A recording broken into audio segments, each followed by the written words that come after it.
ఇమాన్యుయల్ గారు అండ్ సంజన గారు కంప్లీట్ గా తనూజ మీద ఫోకస్ చేసినట్టు అనిపిస్తుంది.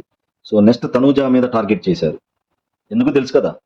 సో విన్నింగ్ పాయింట్, విన్నర్ అవటానికి తనూజ గారు నెక్స్ట్ అడ్డం అనమాట. ఫస్ట్ అడ్డంగా ఉన్న భరణి గారిని మెల్లిగా ఛాన్స్ దొరికింది, తప్పించేశారు. నెక్స్ట్ తనూజ గారు టార్గెట్ తనూజ సో అన్నట్టు అనిపించింది. సో ఇక్కడ ఈ విషయంలో లైవ్ లో చూసినప్పుడు సంజన గారి నుంచి ఒక డైలాగ్ కనబడింది అనమాట. సో మన కళ్యాణ్ గారు ఆల్రెడీ సంజన గారు నామినేట్ చేశారు కదా. సో అదంతా అయిపోయిన తర్వాత మిడ్ నైట్ ముచ్చట్లు జరిగేటప్పుడు ఆ, మన మాధురి గారు అండ్ తనూజ గారు అండ్ మాట్లాడుకుంటూ ఉంటే వాళ్ళ వైపు కూరగా చూస్తూ, కోపంగా ఈర్ష్యతో చూస్తూ, సో నాన్నగారు పోయారు, అమ్మొచ్చింది. ఏంటండి ఈ డైలాగ్?